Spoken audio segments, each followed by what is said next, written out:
चलिए तो आज हम स्टार्ट कर रहे हैं सेमीकंडक्टर्स। अब बेसिकली जेई मेंस में इसका काफ़ी ज़्यादा वेटेज है। लगभग लगभग एक से दो क्वेश्चन, मतलब मैंने बेयर मिनिमम एक क्वेश्चन तो लगभग लगभग हर शिफ्ट में देखा जाता है। तो सेमीकंडक्टर का वेटेज अच्छा खासा है। और जेई मेंस के पॉइंट ऑफ व्यू से ये इंपॉर्टेंट है और बहुत इजी चैप्टर है। थोड़ा सा इन्फॉर्मेशन इसके अंदर ज़्यादा है, but on an easy level हम इसको रख सकते हैं। बेसिकली डुएबल क्वेश्चन इसके अंदर से आते हैं, तो इसको बहुत ही अच्छे से हमको देखना है। तो चलिए एकदम बेसिक से स्टार्ट करते हैं। सेमीकंडक्टर्स, बचपन में आप लोगों ने सुना होगा जो सेमीकंडक्टर्स होते हैं। सेमीकंडक्टर्स को बेसिकली आप ऐसा कुछ कह सकते हो, मतलब बहुत ही बच्चों वाली लैंग्वेज है, बहुत ही बच्चों वाली डेफिनेशन ये बनेगी इसकी कि एक इस प्रकार के एलिमेंट्स जिनका जिनकी जिनकी प्रॉपर्टीज कंडक्टर्स और इंसुलेटर्स के बीच में लाई करें। कंडक्टर्स और इंसुलेटर्स के बीच में लाई करें। इंसुलेटर्स के बीच लाई करें। तो सबसे इम्पोर्टेंट चीज कि मतलब एकदम बेसिक लेवल पे अपन इसकी डेफिनेशन को देख रहे हैं, बहुत ही ज़्यादा अपन इसके अंदर भी फिजिक्स वगैरह लगा नहीं रहे हैं। तो एकदम बेसिक लेवल पे अगर देखा जाए तो कंडक्टर्स आर दी एलिमेंट्स जिनकी प्रॉपर्टीज आप बिल्कुल एकदम Midway between the conductors and insulator मान सकते हैं फॉर दी सेमी कंडक्टर्स। अच्छा, अब थोड़ा बहुत अपने को ये ध्यान होगा, करंट इलेक्ट्रिसिटी वगैरह में अपन ने सारी चीज़ें पढ़ रखी है कि there are something called free electrons.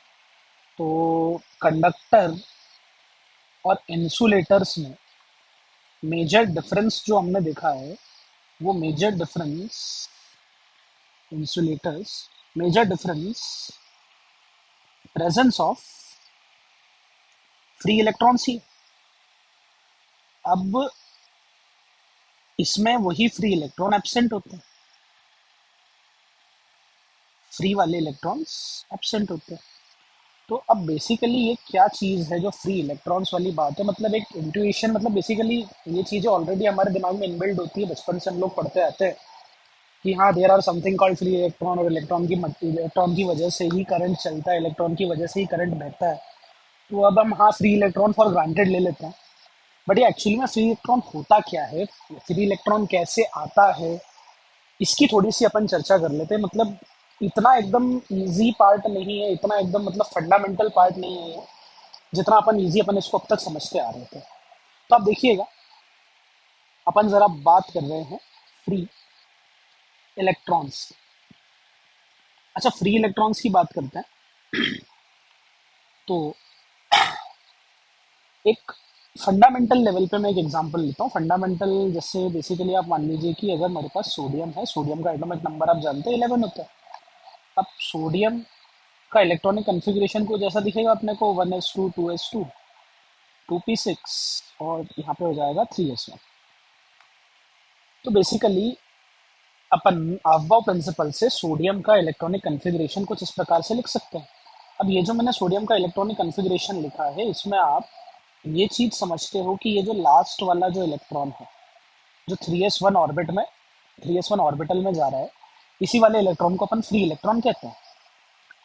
तो बिल्कुल सही बात है, मतलब एकदम फंडामेंटल लेवल पे देखा जाए तो ये बिल्कुल सच बात है कि ये जो लास्ट वाला इलेक्ट्रॉन है यही अपना फ्री इलेक्ट्रॉन होने वाला है। अच्छा, इसको थोड़ा सा डायग्राम की मदद से भी समझते हैं कि जैसे अगर सोडियम एटम है, मान लीजिए सोडियम का न्यूक्लियस है। अगर ये सोडियम का न्यूक्लियस है तो न्यूक्लियस के आसपास अपन एक, उसके बाद ये सेकेंड नंबर की, और फिर ये थर्ड नंबर की ऑर्बिट्स बना देते हैं। तो ये वाली चीज़ भी आपको ऑलरेडी आती है कि सोडियम में सबसे पहली अगर अपन बात करेंगे तो सोडियम में सबसे पहले मैं दो इलेक्ट्रॉन्स रख सकता हूँ, और फिर दो इलेक्ट्रॉन्स रखने के बाद मैं 1s2 2s2, फिर ये दो, तीन, चार, पाँच, छ, सात, आठ, सेकेंड वाली ऑर्बिट में आप ये चीज जानते हैं कि 8 इलेक्ट्रॉन्स रखे जा सकते हैं। अब बात होती है थर्ड ऑर्बिट की, तो यहाँ पे आप कॉन्फ़िगरेशन में देखिए, थर्ड ऑर्बिट में हमें दिख रहा है कि, एक मिनट, थर्ड ऑर्बिट में हमें ये दिख रहा है कि ये जो लास्ट वाला इलेक्ट्रॉन है, ये लास्ट वाला इलेक्ट्रॉन अपनी थर्ड नंबर की ऑर्बिट में जाएगा। तो बेसिकली हम ये कहना चाह रहे हैं, ये जो अंदर वाले जितने बड़े बड़े इलेक्ट्रॉन्स मैंने बनाए हैं, मैं कलर से भी आपको दिखा देता हूँ इस चीज़ को। ये जो अंदर वाले मैंने इलेक्ट्रॉन्स बनाए हैं सारे के सारे वाइट कलर में, ये वाले इलेक्ट्रॉन्स तो फ्री नहीं बोलेंगे अपन इनको, क्योंकि इनके ऊपर न्यूक्लियस का इन्फ्लुएंस बहुत ज़्यादा है। मतलब न्यूक्लियस से ये थोड़े से करीब है, तो न्यूक्लियस का इन्फ्लुएंस इन पर ज़्यादा है। तो ये आराम से इस एटम को छोड़कर नहीं जा सकते हैं। लेकिन ये जो लास्ट वाला पिंक वाला इलेक्ट्रॉन है, इस पर भी इन्फ्लुएंस है, बट इस पर लीस्ट इन्फ्लुएंस होगा, least influence influence of nucleus. यार न्यूक्लियस का यहाँ पर लास्ट वाले इलेक्ट्रॉन पे लीस्ट इन्फ्लुएंस है। तो कहीं ना कहीं हम इसी इलेक्ट्रॉन को एकदम बेसिक भाषा में फ्री इलेक्ट्रॉन कह देते हैं। अच्छा, अब फ्री इलेक्ट्रॉन की चर्चा हमें इस सेमीकंडक्टर वाले टॉपिक में करना इतना इतना ज़रूरी क्यों है, इतना नेसेसरी क्यों है, ज़रा उसकी उसकी बात भी अपन कर लेते हैं। देखिए, जैसे ये तो बात जो हम करते हैं केमिस्ट्री में, आपने ये सारी चीज़ें पढ़ी होगी, ये जो सारी अपन बातें करते हैं, जो मैंने अभी ये वाला डायग्राम दिखाया है आपको, पर्टिकुलरली दिस डायग्राम, ये वाला जो डायग्राम है, ये वाला डायग्राम केवल और केवल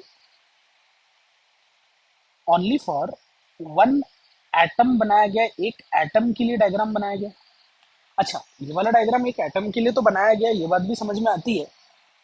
बट अगर अपन रियलिटी में किसी मेटल के या किसी भी मटेरियल के किसी टुकड़े को लेते हैं, मान लीजिए मैंने मेटल का कोई टुकड़ा लिया, ये कोई भी मेटल हो सकता है, अपन सोडियम का ही एग्जांपल ले रहे हैं, तो ये सोडियम का एक, आप ऐसा बोल लीजिए कि एक टुकड़ा टाइप, एक सोडियम मेटल से, प्योरली सोडियम से बना हुआ है। तो क्या इस सोडियम के टुकड़े में एक ही एटम होगा क्या? तो अब यार, एक एटम तो बिल्कुल नहीं होगा इसमें, ये तो पॉसिबल ही नहीं है। इसके अंदर मल्टीपल एटम्स होंगे, मल्टीपल, इसके अंदर मल्टीपल एटम्स होंगे।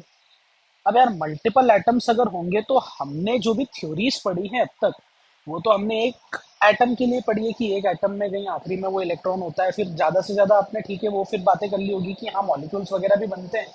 तो जैसे CO2 का आप एग्जाम्पल लेते तो उसमें 3 एटम आ जाते हैं, या H2O का एग्जाम्पल लेते हैं, उसमें तीन एटम्स आ जाते हैं। H2SO4 आ गया तो थोड़े बहुत और ज़्यादा आ जाएंगे, बट बेसिकली। लेकिन अगर अपन एक सोडियम का एक टुकड़ा लेते हैं, एक बड़ा सा टुकड़ा लेते हैं, तो इस टुकड़े में मल्टीपल एटम्स होंगे, which can be in the range of almost like something can be like 10 moles like this, या मान लीजिए 100 मोल्स हो सकते हैं।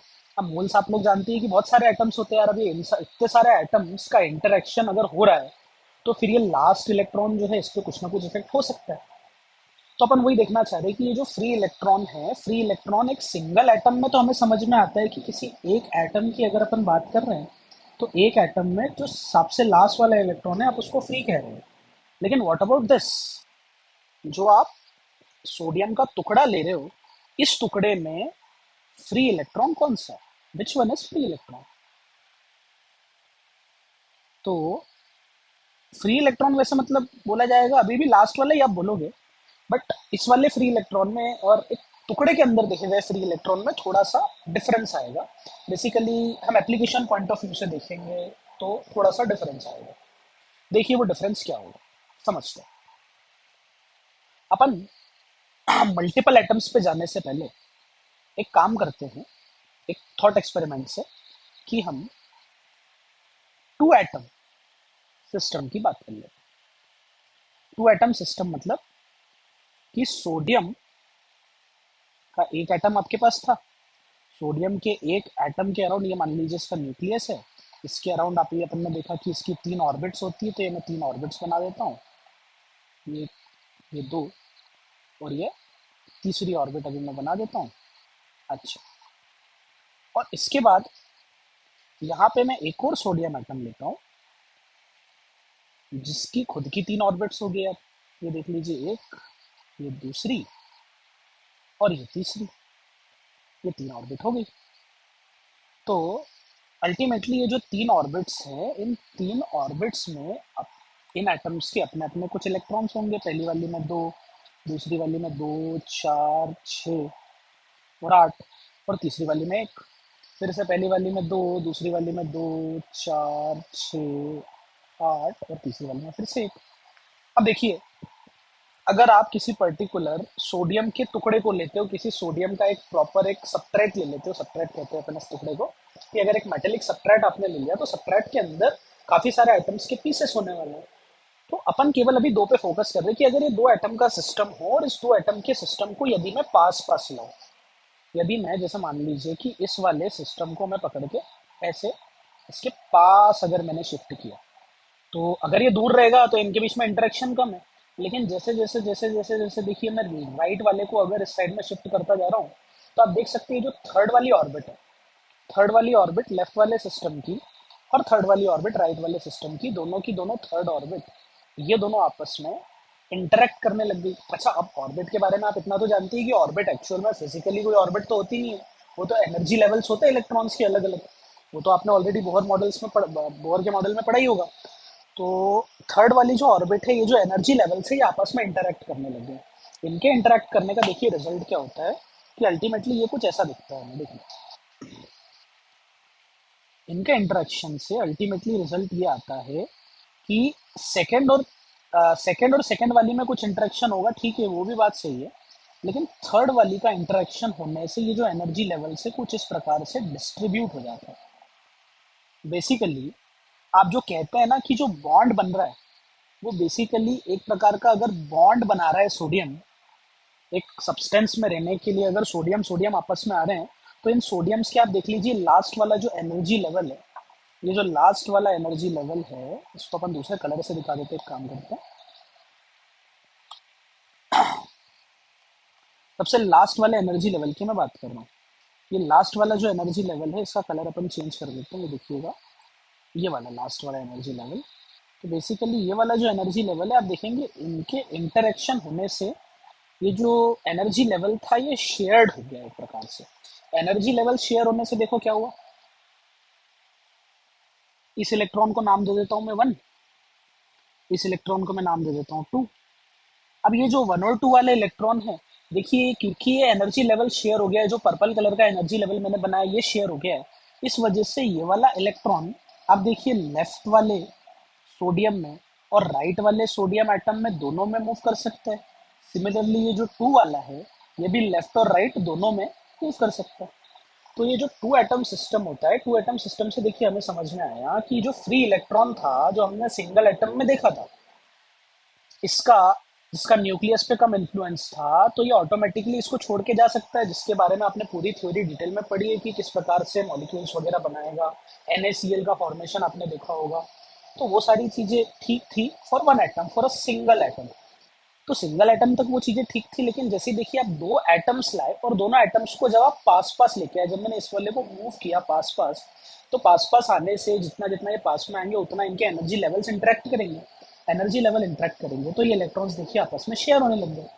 अच्छा, अब एनर्जी लेवल्स अगर आपस में शेयर होने लग गए, तो 2 एटम सिस्टम में और क्या क्या हम हमारे हमारे पास ऑलरेडी जो नॉलेज है उसमें हम इन दोनों इलेक्ट्रॉन्स के बारे में और क्या क्या चर्चाएं कर सकते हैं, जरा देखते हैं। चलिए, अपन ऐसे समझ सकते हैं कि जो लेफ्ट वाला सोडियम है, इस वाले सोडियम का कुछ चार्ज होगा प्लस क्यू। अच्छा, उतना ही चार्ज प्लस क्यू राइट वाले सोडियम का होगा। न्यूक्लियस की बेसिकली मैं बात कर रहा हूँ, न्यूक्लियस का कुछ चार्ज होगा, इन इलेक्ट्रॉन्स के भी कुछ ना कुछ चार्ज होंगे। और अपन अभी फिलहाल अपना फोकस क्योंकि लास्ट वाले फ्री इलेक्ट्रॉन्स पे कर रहे हैं, तो इन वाले इलेक्ट्रॉन्स का चार्ज अपन लिख देते हैं ई और ई। इन दोनों पे अपन ने ई और ई लिख दिया। अच्छा, अगर 2 मिनट के लिए मैं इन सारे एटम, इन सारे इलेक्ट्रॉन्स को अगर मैं 2 मिनट के लिए साइड में रखूं, तो बेसिकली मैं ये बोलना चाह रहा हूँ कि ये जो मैंने पिंक कलर से ये जो इलेक्ट्रॉन्स दिखाए हैं आपको, ये वाले इलेक्ट्रॉन्स सेकेंड शेल के इलेक्ट्रॉन्स बाहर वाली शेल से इंटरेक्ट कर रहे हैं, तो इन दोनों इलेक्ट्रॉन्स के बीच में भी कुछ ना कुछ इंटरेक्शन है। लेकिन अभी 2 मिनट के लिए अपन इसको हटाते हैं साइड में, इसको भी अपन अकाउंट करेंगे थोड़ी देर बाद। तो अगर इनको मैंने साइड में हटाया तो आप देखिए किसी भी इंस्टेंट पे कुछ इस प्रकार का कॉन्फ़िगरेशन आपको दिख रहा है। बेसिकली ये देखिए, एक ट्रायंगल में आपको क्या दिख रहा है कि लेफ्ट वाला सोडियम, राइट वाला सोडियम, और किसी एक पर्टिकुलर इलेक्ट्रॉन, कोई एक लास्ट शेल के इलेक्ट्रॉन पे आप फोकस करिए।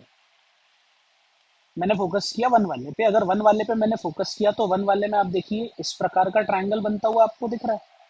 अच्छा, इस प्रकार का जो ट्रायंगल बनता हुआ दिख रहा है, इसकी खासियत क्या है देखिए। ये वाला डिस्टेंस जो है, इसको मैं कह लेता हूँ R1, और इस वाले डिस्टेंस को मैं कह लेता हूँ R2। बेसिकली ये वाला डिस्टेंस और ये वाला डिस्टेंस, ये जो ट्रायंगल अपन ने बनाया था इसमें। अच्छा, अब बात अपन फर्स्ट वाले इलेक्ट्रॉन की कर रहे हैं। तो ये फर्स्ट वाला इलेक्ट्रॉन तो यार मूव कर सकता है अलग अलग एनर्जी लेवल्स में। और आप देख सकते हैं कि जैसी एनर्जी लेवल्स मैंने यहाँ पे बनाए थे, ये इलेक्ट्रॉन जैसे जैसे मूव करेगा, इस ट्रायंगल का शेप बदलेगा ना। बेसिकली किसी मोमेंट पे ट्रायंगल का शेप इस प्रकार का हो सकता है जो मैंने अभी बनाया।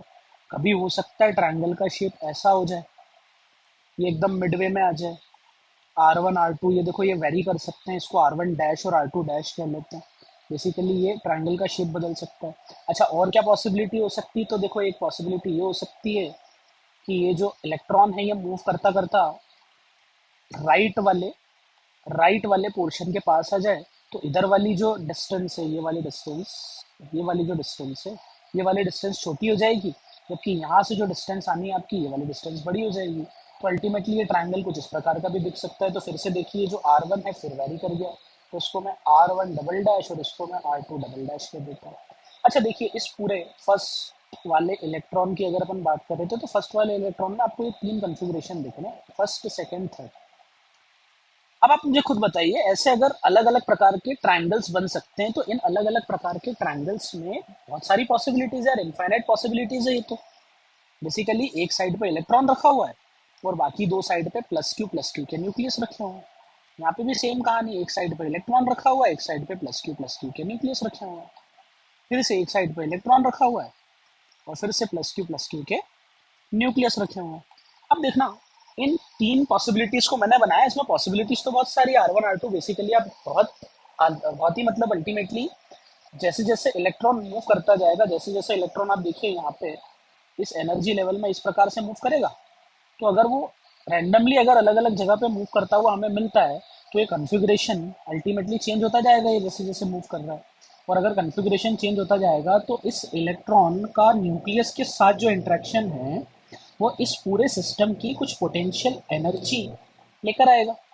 अच्छा, पोटेंशियल एनर्जी आप ऐसे लिख सकते हैं, क्या देखिए, U is equals to -KQQ divided by R1, और एक आप लिख सकते हैं -QQQ डिवाइडेड बाय R2। तो ये पोटेंशियल एनर्जी अपन interaction interaction of free electron, जिसको अपन कह रहे हैं interaction of free electron with both nuclei, ऐसा लिख सकते हैं। अच्छा, ये बात भी सच होती है। अच्छा, इसमें अब आप देखिए, अपन ने शुरू में एक चीज हटाई थी। मैंने बोला था कि ये वाला जो इंटरैक्शन है इस इलेक्ट्रॉन और इस इलेक्ट्रॉन का, इस इंटरैक्शन को अपन ने डिस्कार्ड किया था। अब आप ऐसे समझिए कि ये जो मैंने ट्रायंगल बनाया, इसमें मेजरली मैंने ये दो टर्म्स लाया हूँ। ये दो टर्म्स आ रही है, एक आ रही है लेफ्ट वाले न्यूक्लियस के कारण, और ये जो राइट वाली टर्म आ रही है, यार राइट वाले न्यूक्लियस के कारण। अच्छा, दूसरी चीज, ये जो मैंने डिस्कार्ड किया था, इस इलेक्ट्रॉन और इस इलेक्ट्रॉन का इंटरेक्शन, बेसिकली इन दोनों के बीच में भी कुछ डिस्टेंस आएगा। इसको कुछ आप R1 मतलब R3 R4 कुछ भी नाम दे सकते हैं। ऐसे ही हर इलेक्ट्रॉन्स के बीच में कुछ ना कुछ डिस्टेंस आएगा यहाँ से, अगर अपन मेजर करेंगे तो बेसिकली इनकी बहुत सारी टर्म्स बनेगी। उसके बाद फर्स्ट शेल के इलेक्ट्रॉन्स के साथ भी इंटरेक्शन आएगा, और फिर इस साइड वाली सेकंड शेल के साथ इंटरेक्शन आएगा। तो बेसिकली आप समझ पा रहे हैं यहाँ पे कि पॉसिबिलिटीज बहुत सारी, इसके अंदर और भी टर्म्स आएंगे। मैंने मेजरली अभी 2 टर्म्स पे फोकस किया, 2 टर्म्स से समझना थोड़ा आसान था। तो अगर अपन ने यहाँ पे अगर चर्चा की जाए, तो यहाँ पे और भी एक्स्ट्रा टर्म्स आएंगे। अच्छा, उन एक्स्ट्रा टर्म्स में आप ये देख पा रहे हैं ना, अल्टीमेटली हर बार ये जो डिस्टेंस है, ये डिस्टेंस वेरी करेगा। R1 R2 दोनों वेरी करेंगे। अब देखो यार, जैसे जैसे R1 R2 वेरी करेंगे तो पोटेंशियल एनर्जी तो खुद वेरी करने लगी ना। मतलब लास्ट शेल का जो इलेक्ट्रॉन है, लास्ट शेल के जितने भी इलेक्ट्रॉन हैं, इस पूरी कहानी का कंक्लूजन देखो मैं ये निकाल रहा हूँ कि उसकी पोटेंशियल एनर्जी वेरी करती है। उसकी पोटेंशियल एनर्जी कांस्टेंट नहीं रहती है।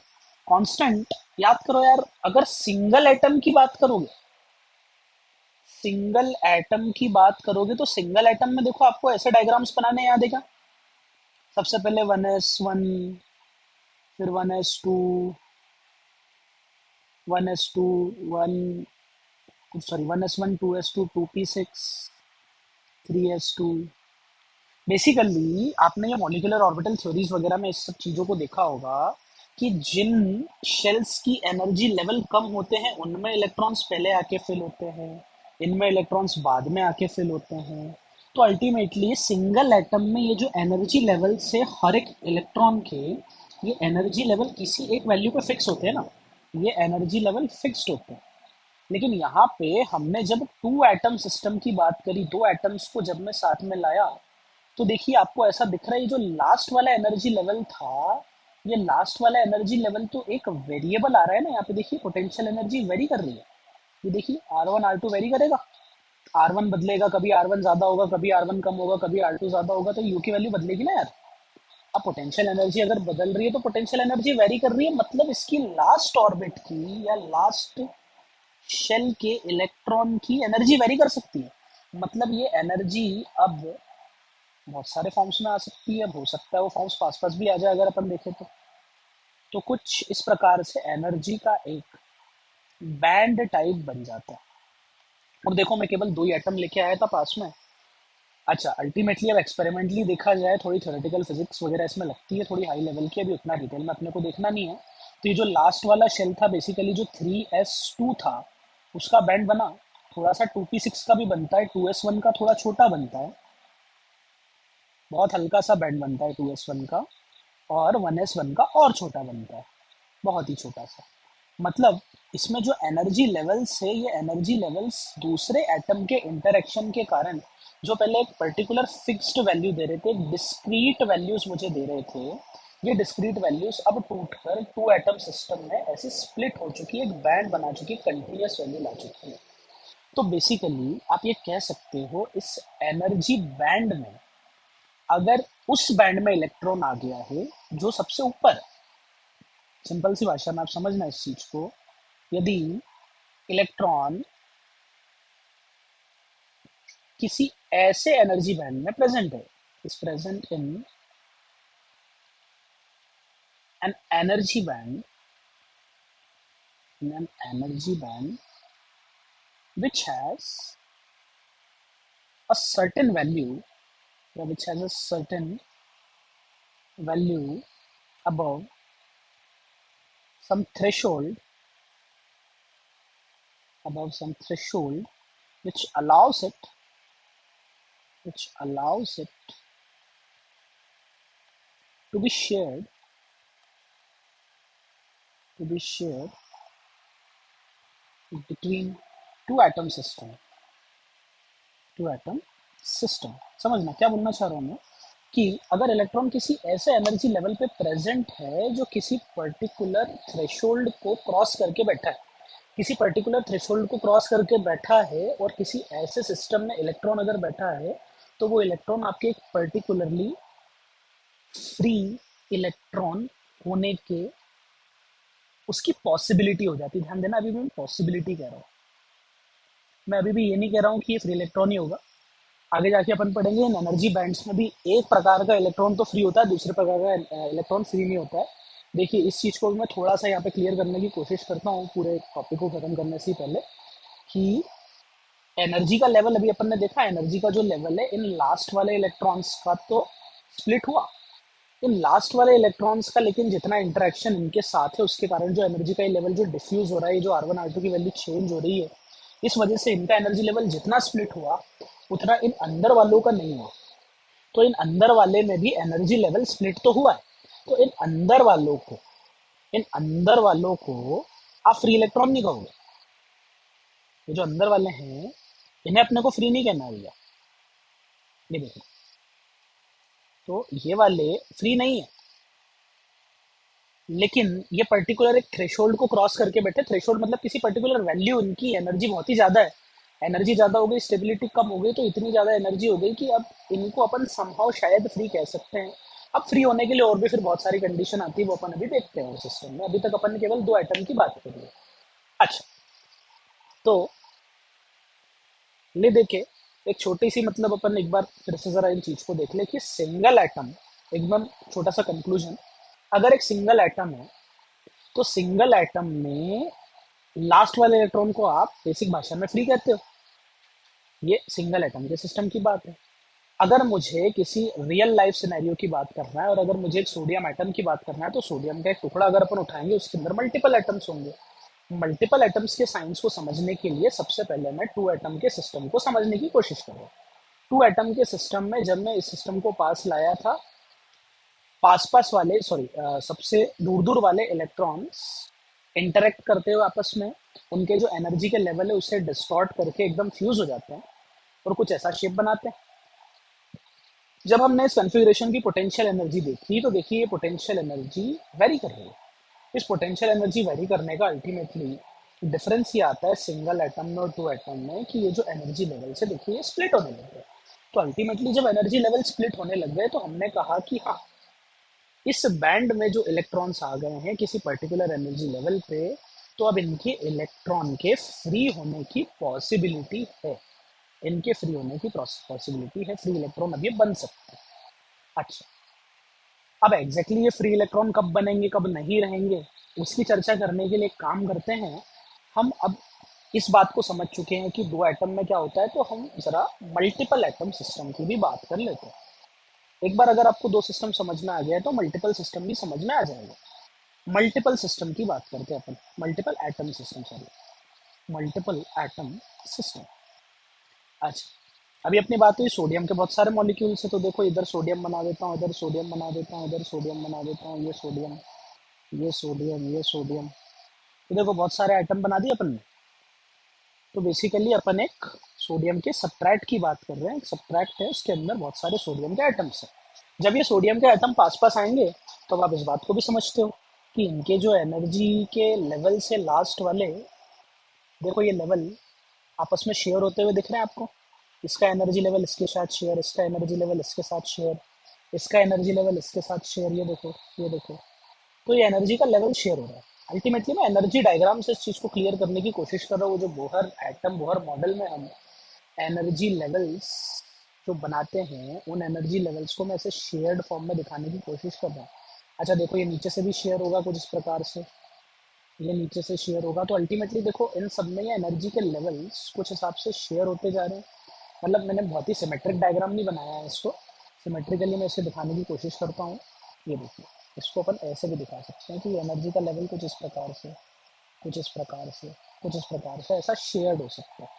तो सिमेट्रिकली ही लगभग लगभग ये शेयर करेंगे आपस में। तो अब बात ऐसी है कि ये जो शेयरिंग हो रही है, इस शेयरिंग में आप खुद देख लो। अगर यहाँ पे मैं सारी की सारी, ये देखिए बात जो कर रहा हूँ सबसे लास्ट ऑर्बिट की बात कर रहा हूँ, क्योंकि उनके अंदर की ऑर्बिट में हमने देखा कि बहुत ज़्यादा डिफरेंस हमको देखने को नहीं मिलता है। देखिए इस डायग्राम में अंदर की ऑर्बिट में इंटरेक्शन इतना ज़्यादा देखने को नहीं मिलता है। हमें केवल ये लास्ट वाली ऑर्बिट जो हमने इस डायग्राम में बनाई थी, इसी लास्ट वाली ऑर्बिट को आप देखिए मैंने यहाँ पे बनाया है, और इन्हीं लास्ट ऑर्बिट को मैं डिस्कस कर रहा हूँ। इस लास्ट ऑर्बिट में मान लीजिए जो पहले नंबर का सोडियम एटम है, इसमें कोई एक इलेक्ट्रॉन है, और अगर ये एनर्जी लेवल पूरे शेयर हो रहे हैं आपस में, तो देखो ये इलेक्ट्रॉन ऐसे घूम के कहीं भी जा सकता है ना। इसके पास आ सकता है, इसके पास आ सकता है, कलर चेंज कर लेते हैं अपन, ये इसके पास आ सकता है, इसके पास आ सकता है। देखो ये कहीं भी घूम सकता है, क्योंकि एनर्जी का लेवल पूरा शेयर्ड है। अब अगर देखो ये पूरे एटम में कहीं भी घूम सकता है, और इलेक्ट्रॉन की होने की प्रोबेबिलिटीज जो कि आप मतलब अपनी बहुत सारी मैथमेटिकल इक्वेशंस हैं जिससे निकाल सकते हो आप, तो इलेक्ट्रॉन्स अलग अलग जगह पे हो सकता है। ऐसे एटम्स में भी इलेक्ट्रॉन्स के होने की प्रोबेबिलिटी बहुत जगह पे निकाली जा सकती है। वो अपने आप में काफ़ी बहुत ही बड़ा हेक्टिक टास्क हो जाएगा, जो कि आपको अभी 11 12 लेवल पे नहीं देखना, आप अगेन इसको आगे जाके इंजीनियरिंग लेवल पे देखोगे। तो बात यह है कि ये जो इलेक्ट्रॉन्स है, ये इलेक्ट्रॉन्स देखिए आप पूरे के पूरे मल्टीपल एटम के सिस्टम में शेयर हो रहे हैं। और अगर ये पूरे मल्टीपल एटम के सिस्टम में शेयर हो रहे हैं तो देखो यार, दो जब मैंने एटम पास में लाया था तो ये एनर्जी लेवल स्प्लिट हुए थे। इस एनर्जी लेवल का एक बैंड बना था। तो जब मैं मल्टीपल एटम्स को साथ में लाऊंगा तो इनका भी तो बैंड बनेगा यार। और आप ये समझ रहे हो ना यार, जितने एटम्स मैं पास में लाऊंगा उतना ज्यादा डिस्टॉर्शन आएगा इस बैंड में।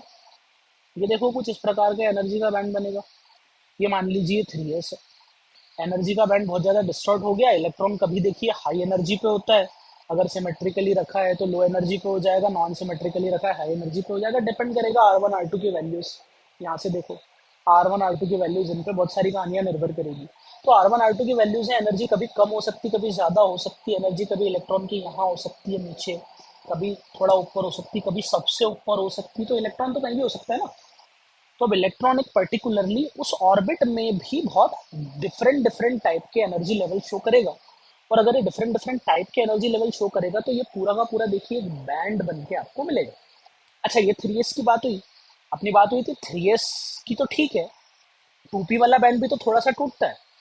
तो 2p वाले बैंड में भी स्प्लिटिंग तो आपको देखने को मिलती है। तो 2p वाला बैंड भी आपको थोड़ा थोड़ा स्प्लिट होता हुआ मिलेगा। ये देख लो, ये 2p वाले बैंड में थोड़ी सी स्प्लिटिंग मिली। अच्छा, 2p के नीचे 2s आएगा। 2s में थोड़ी कम स्प्लिटिंग देखने को मिलेगी। और 1s में अगेन और बहुत कम स्प्लिटिंग देखने को मिलेगी। तो अल्टीमेटली एटम्स के अंदर अगर आप सिंगल एटम की बात करोगे, जो कि मॉडर्न फिजिक्स में अपन ने अभी देखा भी था, सिंगल एटम्स में कि सिंगल सिंगल एनर्जी लेवल होते हैं। अपन ने हाइड्रोजन के एनर्जी लेवल वगैरह याद भी किए थे। हाइड्रोजन लाइक एटम्स के लिए भी अपन एनर्जी लेवल निकाल सकते हैं बोहर के अप्रोक्सीमेशन यूज करके। बट यहाँ पे जब हम किसी एक एटम को रियल लाइफ में देख रहे हैं, जब हम किसी उसके टुकड़े को देख रहे हैं, उसके अंदर मल्टीपल एटम्स हैं, तो देखो उसके अंदर ये जो एनर्जी के बैंड्स बन रहे हैं, ये एनर्जी के बैंड्स जरा अब हमारे काम की चीज है।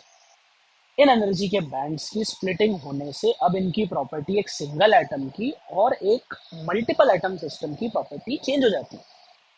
अच्छा, अब इन बैंड का हमारी लाइफ में क्या इंपॉर्टेंस है, तो अपन सीधी सीधी कहानी पे आ जाते हैं। अब बेसिकली आपको लग रहा होगा कि थोड़ा सा थ्योरी इसका पार्ट का बहुत ज़्यादा है, लेकिन हाँ, इसकी थ्योरी को अगर गहराई से समझ लिया आपने तो इसकी समस्या बहुत सारी अपनी खत्म हो जाएगी। तो याद करा देता हूँ मैं, क्योंकि अपन बहुत ज़्यादा, आपने देखा होगा आज अपन केमिस्ट्री वाली साइड में बहुत ज़्यादा घुस गए थे। तो याद करो कि हम सेमीकंडक्टर्स की बात कर रहे हैं, और सेमीकंडक्टर्स में हम फ्री इलेक्ट्रॉन्स की बात कर रहे थे। ये जो कंडक्टर जो प्रेजेंस ऑफ फ्री इलेक्ट्रॉन्स और इंसुलेटर जो एब्सेंस ऑफ फ्री इलेक्ट्रॉन्स होती है, हम इन चीज को समझाने के लिए हम फ्री इलेक्ट्रॉन्स के सेंस को समझने की कोशिश कर रहे थे कि भैया फ्री इलेक्ट्रॉन है क्या। तो अभी हमें ये चीज समझ में आई कि हाँ, एनर्जी के लेवल स्प्लिट हुए। एनर्जी के लेवल स्प्लिट हुए, उसके कारण बैंड्स बने। अभी मेरी चर्चा यहाँ पे आके रुकी है। तो चलो अब सीधे सीधे बिना किसी समय को वेस्ट किए हुए हम आ जाते हैं फ्री इलेक्ट्रॉन्स की बात पे। ध्यान दीजिए, फोकस मेरा है 3s वाली ऑर्बिट। 3s वाली ऑर्बिट अगर है तो इसके ऊपर 3p वाली भी तो होगी यार। 3p वाली क्यों नहीं होगी? खाली होगी वो बात अलग है, लेकिन होगी तो सही। अच्छा, खाली होगी कि नहीं होगी ये भी क्वेश्चनेबल चीज है, जरा देखना ध्यान से। 3s वाली ऑर्बिट है, तुम अभी गारंटी से कह रहे हो कि इसके अंदर इलेक्ट्रॉन्स है। देखो, मैं यहाँ पे किसी मल्टीपल एटम की बात कर रहा हूँ। तो मल्टीपल एटम में बहुत सारे इलेक्ट्रॉन्स आएंगे। तो इस एनर्जी के डायग्राम में मैं क्या यहाँ पे देखो, ये पिंक कलर से बहुत सारे इलेक्ट्रॉन्स दिखा सकता हूँ मैं 3s ऑर्बिट में। तो देखो, ये एक एनर्जी का बैंड है। ये देखना, ये एक एनर्जी का बैंड है। और इसके ऊपर भी तो और बैंड्स खाली हैं। इसके ऊपर वाले खाली बैंड्स होंगे, वो भी तो आपस में इंटरेक्ट करे होंगे, उनके अंदर भी तो स्प्लिटिंग हुई होगी। तो अगर उनके अंदर स्प्लिटिंग हुई है तो ये जो सारी कहानी हम मैं सुना रहा था तुम्हें कि इलेक्ट्रॉन्स हैं और इलेक्ट्रॉन्स यहाँ बैठे और इलेक्ट्रॉन्स वहां बैठे हैं, ये सारी कहानी एक्चुअली मैं तुम्हें जीरो केल्विन पे सुना रहा था। मतलब मैं ये जो अब तक की कहानी सुना रहा था, जिसमें ये अज्यूम करके चल रहा था कि आपका इलेक्ट्रॉन 3s2 ऑर्बिटल में यहाँ पर है। ये वाली कहानी मैं सुना रहा था आपको एट 0 केल्विन, क्योंकि 0 केल्विन से जैसे ही तुम टेम्परेचर आगे बढ़ाओगे यार, इन एटम्स को एनर्जी मिलेगी, इन एटम्स को थर्मल एनर्जी मिलेगी, इन इलेक्ट्रॉन्स को भी थर्मल एनर्जी मिलेगी। अब यार थर्मल एनर्जी मिलती है तो अल्टीमेटली इन इलेक्ट्रॉन्स की एनर्जी आप बढ़ा रहे हो। यदि आपने इलेक्ट्रॉन्स की एनर्जी बढ़ाई तो आप ऐसे समझो, यहाँ पे इस पर्टिकुलर डायग्राम में क्या इसके बाद भी एक, ये जो थर्ड नंबर की जो ऑर्बिट है, इस थर्ड नंबर की ऑर्बिट में एक ऑर्बिटल अपना 3s है और एक ऑर्बिटल अपना 3p है। ध्यान से देखना, 3s 3p दोनों में स्प्लिटिंग हुई है, लेकिन अगर मैं इसको जूम इन करके देखूं, 3s और 3p वाले को अगर मैं जूम इन करके देखूं तो 3s और 3p वाले में एक्चुअली में इलेक्ट्रॉन्स 0 केल्विन पर तो 3s के अंदर होंगे, लेकिन जैसे जैसे आप टेम्परेचर बढ़ाओगे क्या ये इलेक्ट्रॉन जंप करेंगे ऊपर? भाई याद करो यार, मॉडर्न फिजिक्स। मॉडर्न फिजिक्स में हमने देखा था ना, इलेक्ट्रॉन सडनली जंप कर सकता है ऊपर अगर आपने उसको एक्स्ट्रा एनर्जी दी तो अगर आप थर्मल एनर्जी भी इसको देते हो तो हर एक एटम में तो नहीं, पर हाँ सोडियम में ये गारंटी ली जा सकती है कि अगर आपने इसका टेम्परेचर बहुत ज़्यादा बढ़ा दिया, ये चलो टेम्परेचर वाली बात नहीं जमती, तो आप ये कह सकते हो कि अगर आपने इसके अक्रॉस पोटेंशियल लगा दिया, अगर आपने इसके अक्रॉस एक पोटेंशियल लगा दिया, दूसरी भाषा में आपने इसके अक्रॉस एक बैटरी लगा दी, तो क्या वो बैटरी इसे कुछ एनर्जी सप्लाई करेगी? और अगर वो बैटरी उसे एनर्जी सप्लाई करेगी तो क्या इलेक्ट्रॉन जंप करेंगे? ये इलेक्ट्रॉन जंप करके हायर एनर्जी लेवल पे आएंगे। और अगर एक बार इलेक्ट्रॉन्स हायर एनर्जी लेवल पे आ गए तो यार, बचपन से पढ़ते आ रहे हो इस चीज को तो, कि is energy is inversely proportional to stability. और यदि हमने इसके अक्रॉस पोटेंशियल लगाया, टेम्परेचर बढ़ाया, इन इलेक्ट्रॉन्स की एनर्जी बढ़ाई, इन इलेक्ट्रॉन्स की एनर्जी बढ़ाई तो इनकी स्टेबिलिटी क्या की? इनकी स्टेबिलिटी कम कर दी। और अगर इनकी स्टेबिलिटी तुमने कम कर दी है तो अब, पहले तो ये केवल और केवल यहाँ पे घूम रहा था, देखना इस डायग्राम को, पहले तो केवल और केवल ये कहाँ घूम रहा था, ये यहाँ घूम रहा था। अब आपने अगर इसकी थोड़ी एनर्जी बढ़ाई तो क्या ये बाहर भी घूम सकता है? अब तो ये फ्री हो गया ना, अनस्टेबल हो गया है ना। तो अगर आपने इसको थोड़ी बहुत और एनर्जी दी तो ये यहाँ निकल के आ जाता है भाई, देखना ध्यान से, ये यहाँ कहीं निकल के आ जाता है। और अगर एक बार ये यहाँ कहीं निकल के आ जाता है तो यहाँ पे आके ये फ्री इलेक्ट्रॉन की कैटेगरी में आ जाता है। देखिएगा, ये वाला ये वाला अगर निकल के यहाँ आ जाए तो ये आ जाता है फ्री इलेक्ट्रॉन की कैटेगरी में। तो this is actually free electron, जिसकी अपन बार बार बात करते हैं कि फ्री इलेक्ट्रॉन क्या है। तो देखिए, फ्री इलेक्ट्रॉन को आप समझने की कोशिश करिए। ऊपर मैंने थोड़ा सा समझाने की कोशिश की थी यहाँ पे, कि एक पर्टिकुलर एनर्जी बैंड में है, एक पर्टिकुलर एनर्जी बैंड में है। तो देखो ध्यान से, इस वाले डायग्राम में एक नीचे बैंड है 3s, एक ऊपर बैंड है 3p। बताओ यार, क्या 3s वाला फ्री इलेक्ट्रॉन है क्या? 3s वाला फ्री इलेक्ट्रॉन है क्या? तो नहीं सर, 3s वाला फ्री इलेक्ट्रॉन नहीं है। ये उतना फ्री नहीं है जितना फ्री इस 3p के अंदर वाला इलेक्ट्रॉन है। तो फ्री इलेक्ट्रॉन कौन सा वाला है? फ्री इलेक्ट्रॉन इस बैंड के, जो 3s वाला बैंड था, इसके ऊपर वाले बैंड का फ्री इलेक्ट्रॉन है। इस बात को साइंटिस्ट लोगों ने एक पर्टिकुलर थ्योरी से समझाया, जिसे आप आज बैंड थ्योरी के नाम से जानते हैं। तो देखना, एनर्जी बैंड की थ्योरी एकदम सिंपल सी बात कहती है कि जब इलेक्ट्रॉन्स एटम्स के आसपास के 0 केल्विन में, स्प्लिटिंग तो देखो होगी, 0 केल्विन हो चाहे कितना टेम्परेचर हो, स्प्लिटिंग तो होगी। अगर आप 3s ऑर्बिट की बात कर रहे थे हमारे एग्जाम्पल में, ऊपर वाले एग्जाम्पल में, तो उसमें स्प्लिटिंग तो हुई, ये एनर्जी बैंड तो बना। इस एनर्जी बैंड को आप बोलो ये बैंड है वैलेंस बैंड। इस बैंड का नाम कह दो, ये है वैलेंस बैंड।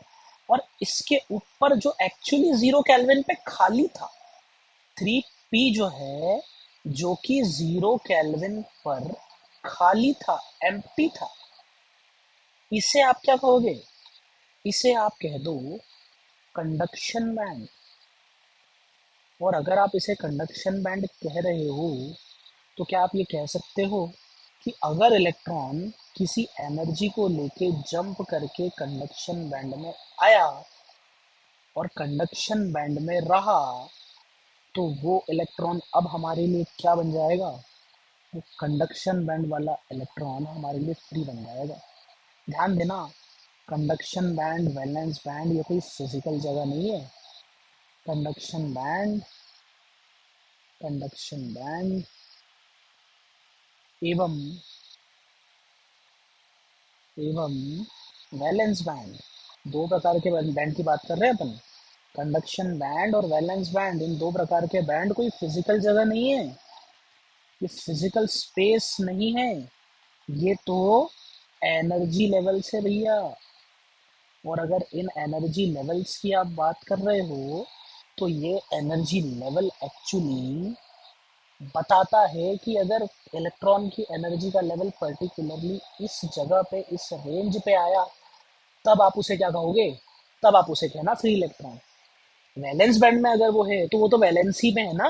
वैलेंसी तो समझते हो ना आप, वो बॉन्ड बना रहा है। अगर वो वैलेंस बैंड में है, देखो यहाँ पे अगर वो वैलेंस बैंड में है तो वो तो बॉन्ड बना रहा है। यहाँ पे तो वो बॉन्ड बना रहा है, लेकिन वो जैसे ही बाहर निकला, अगर वो यहाँ से बाहर आ पाया तभी तो फ्री हो पाएगा। फिजिकली वो स्पेस में घूम पाएगा तो उसका एनर्जी का लेवल इससे थोड़ा आगे होना चाहिए। तो फ्री इलेक्ट्रॉन फ्री तब बनेगा जब वो कौन से बैंड में होगा मेरे भाई? जब वो होगा कंडक्शन बैंड में। तो बैंड थ्योरी एकदम फ्री इलेक्ट्रॉन को लेकर क्लियर कट है कि कंडक्शन बैंड के अंदर आपके फ्री इलेक्ट्रॉन्स होंगे जिन्हें आप कंडक्टिंग इलेक्ट्रॉन्स कहोगे। बेसिकली जो करंट, इलेक्ट्रिसिटी में आप करंट चलाते हो वो सारे इन करंट कंडक्टिंग इलेक्ट्रॉन्स के कारण आता है। और बहुत सारे इलेक्ट्रॉन जिनके कारण करंट नहीं आएगा, they are called valence electrons, जो कि वैलेंस बैंड में होंगे। इन वैलेंस इलेक्ट्रॉन के कारण कोई करंट फिलहाल तो हमें देखने को नहीं मिल रहा है। आगे जाके देखेंगे इनके कारण भी कुछ करंट करंट आता है क्या, कुछ दूसरे प्रकार का, तो जरा उसकी बात भी अपन करेंगे। तो देखिए, आज अपन ने पूरा थ्योरेटिकल पार्ट कवर किया है एकदम फ्री इलेक्ट्रॉन्स की बात का डिटेल में। तो फिर अपन आगे इस चीज़ को कंटिन्यू करेंगे और कंडक्शन बैंड, वैलेंस बैंड की सहायता से हम इसमें डिफरेंस भी समझेंगे कि क्या क्या डिफरेंस होते हैं कंडक्टर्स में, इंसुलेटर्स में और सेमीकंडक्टर्स में। और भी फिर बहुत सारी चीज़ें हमें इसमें कवर करना। ये तो बस एक ओवरव्यू था, ये तो बस एक बात थी। तो चलिए फिर अगली कक्षा में मिलते हैं फिर अपन।